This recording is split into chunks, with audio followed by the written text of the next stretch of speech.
Greetings, everyone. My name is Michael Kurten. To start off my speech, I wanted to first pose a question.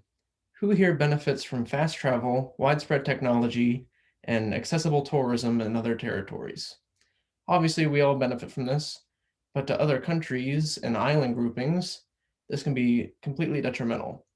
As Melania Baba writes, when it comes to big territories trying to spread through technology and communication efforts, they often only hone in on a few cultures, customs, and languages, which can be hurtful to the cultures of lesser advanced areas, which is the exact conflict which the Pacific faces today.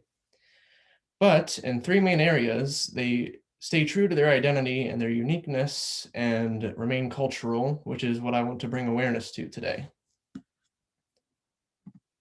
These three main areas can be paired to the three main island groupings, which are Polynesia, Micronesia, and Melanesia. So, in remaining indigenous, cultural, and unique, they frequent meaningful, impactful art, unique religious practices, and the history of these deep, profound religions, and a wide array of languages that can be seen in Melanesia specifically. Firstly, when it comes to the art, in Polynesia, it is proven to be very political and influential around the world. In New Zealand, there was an artist named Ralph Houtier who made this drawing called 1984 number 9.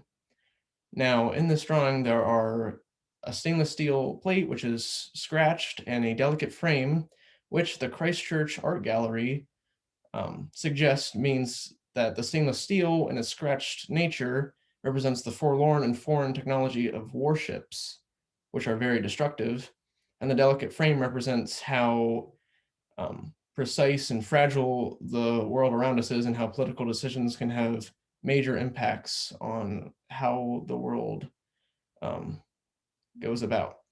Now, this can be seen as a very good critique of technology and its destructive advances.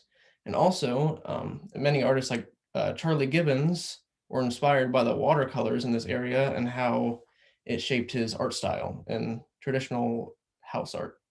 Moving on to my next point, religion is also a very good aspect of the Pacific Islands and how they maintain to be cultural. According to Gary Trump, 25% of the world's religions can be seen in Oceania, which is Polynesia, Micronesia, Melanesia, and Australia. And through the lens of these religions specifically is how we today analyze and understand religions as a whole. The religions in this area consist of a lot of ritualistic practices, believing in sky figures in an underworld, and a life for a life ideology, kind of like an eye for an eye, and sacrifices.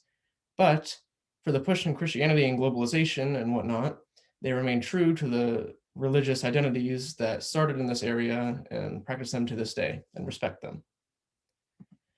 Lastly, when it comes to the languages, Melanesia is very it thrives in this area and has a wide array of different languages and cultural groupings. In Papua New Guinea, which is an island in Melanesia, there are actually 700 languages, which is the most languages in any territory compared to any country in the world. Now, in this, we can clearly see that they have a great understanding and acceptance of different cultures and languages by still practicing them to this day, in spite of the push for English, Spanish, and French and all the major languages, but practice them on an individualistic scale and maintain their cultural identity in this way as well.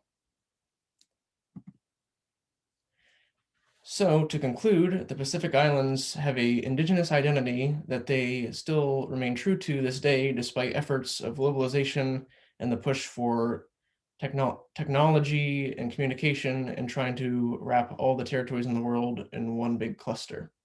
The three main points that they do this in are the art in Polynesia and its impact and influence, the religion and the emphasis of it in Micronesia, and the wide array of languages and cultures in Melanesia.